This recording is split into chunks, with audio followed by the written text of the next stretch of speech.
People are fed up with restaurants. We're not buying the excuse anymore. Inflation, everything has gone up in price, and we're done. There are plenty of studies that show that restaurants have far exceeded the rate of inflation. But no, it doesn't stop with just the price increases. Now there's service fees and all types of things added to your bill, and people are finally fed up. A lot of places you can't even get a burger for less than $20. I mean, it's really getting insane. And then you sprinkle this problem with a little bit of employer greed, a little bit of tipping pressure, and you have a problem. Before we get into some of these clips, leave a like for this video. I try to make videos every week about what people are going through. If you're into that kind of content, subscribe. But let's get into some of these videos and see what's going on. Panera, you'd be playing some games. This is what a fucking $16 sandwich will get you at Panera. Not even a full, the sauce is barely on there. The miniest tomatoes ever. A slice of turkey and some cheese and bacon. I mean, that's just insane. I'm not ordering Panera anymore because their sandwiches are outrageous, and this is just ridiculous. This is $71. 2 soups, 2 grilled cheese sandwiches, and another sandwich. How? How is this $21? I don't understand. How did we let this happen? The reason restaurants are struggling is because they're expensive and people don't have money. But there is a more specific thing happening. It's not that nobody has money. I mean, there are rich people. The problem is that rich people can only be in one place at a time. They only eat dinner once a night. I mean, if 10 people have $100,000, that's going to be 10 dinners. But if one person has $1 million, that's going to be 1 dinner. They might spend a little bit more, but it's going to be at one place. My point is that when money gets concentrated at the top, you end up with less customers. And a healthy economy doesn't just need money, it needs volume.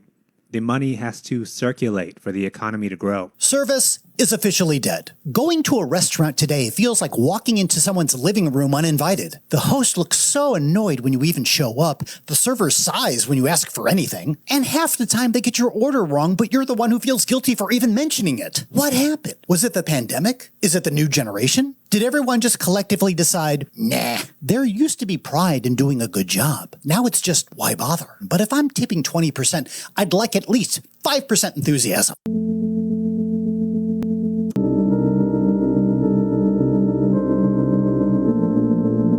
So this ham and cheese sandwich costs $30. We're at the Upper East Side right now. We went to a deli called Eat, and you can clearly see there's not a lot going on here. There's 2 slices of ham, you got a couple slices of cheese, some mayo, some mustard, and their home-cooked bread, I guess.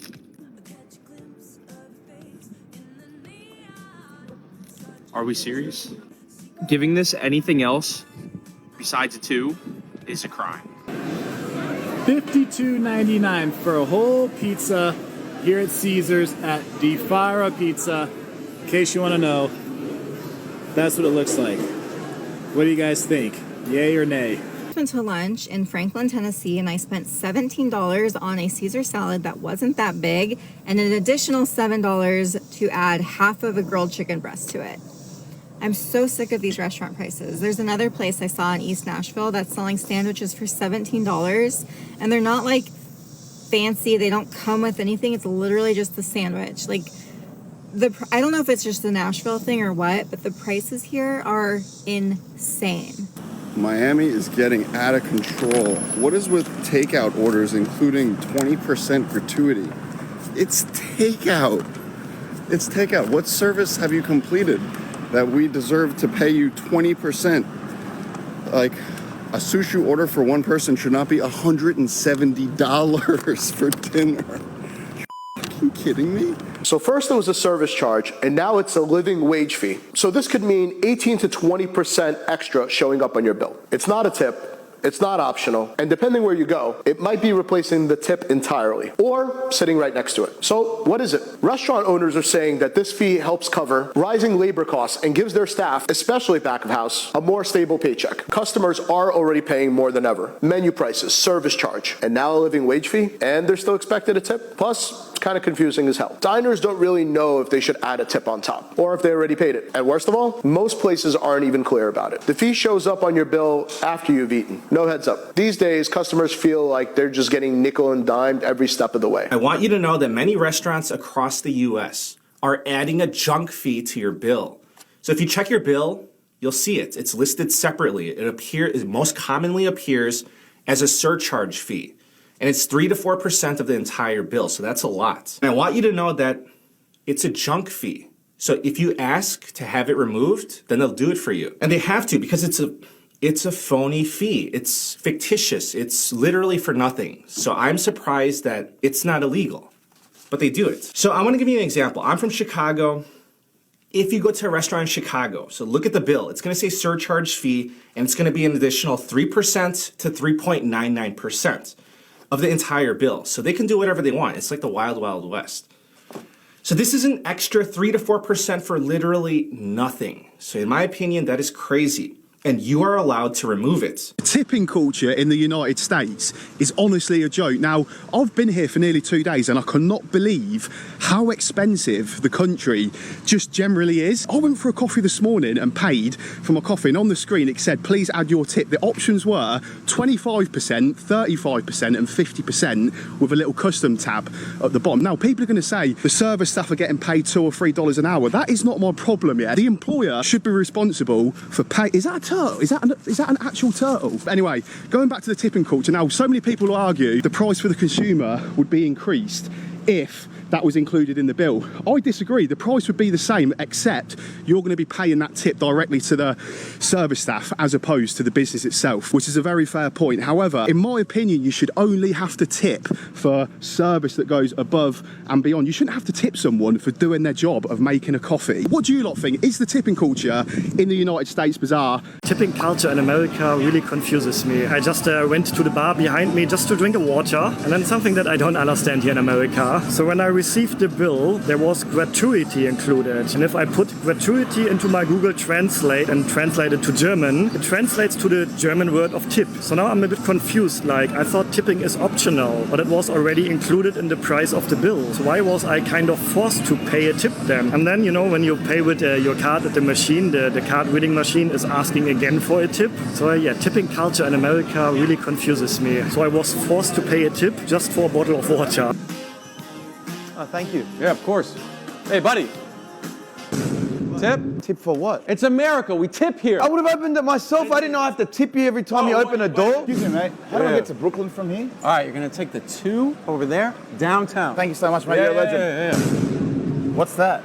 It's tip. 15, 20, 25%, even more. What for? I just asked for directions. 10% tip. I'm using a machine.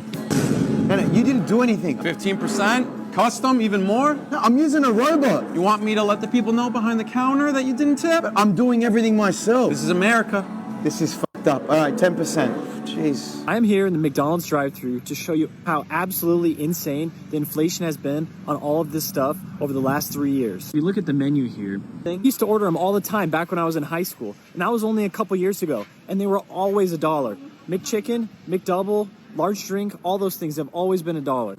Nowadays, their McChicken is $3.19, McDouble $3.59. That is literally 320% to 350% inflation in 3 to 4 years. If this trend continues, it's reasonable to think a McChicken in 3 years could be $6 and a McDouble $7. There's no point in eating at a restaurant anymore. 9 times out of 10, the food sucks, it's probably frozen, and it's being cooked by a 400-pound dude who's sweating all over it. It's overpriced, and it's cooked in seed oils, which are killing you and destroying your metabolism. And the argument that it's more convenient and it's quick doesn't make any sense. You're spending more time getting ready and driving to the restaurant and then eating than you would if you just made the food yourself. So save time, save money, and most importantly, save your health, and stop eating at restaurants. Hey there, I'm Farmer Time. If there's one thing that you need is a damn cookbook. Cook at home. I think that was a good assortment of clips to kind of describe what's going on with the restaurant industry. In many cases, it's just overpriced, low quality food. The service is bad, the tipping pressure, just all of this combined has really led to so many restaurants closing and people just not wanting to go out to eat. I can agree with that one guy in that clip. It's so true. Like, you walk into a restaurant and sometimes the greeter's just like,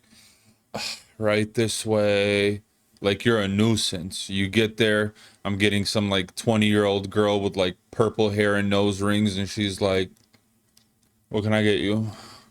Like, this is a treat for me and my family. I know it's just another customer to you, but this is really expensive for us. I have 2 kids, my wife. We're going to spend at least like $150, $200 here. So you would expect to get some decent service. But unfortunately, it's not like that in a lot of places. Shoot, my family can't even go out to a local Coney Island here in Michigan without spending $100 on breakfast. And that's why we cook at home. Let me know what you guys are seeing in your area. Are places slow? Are they packed? What's going on? Let me know your guys' thoughts down below. Thank you for watching, and I'll see you in the next one.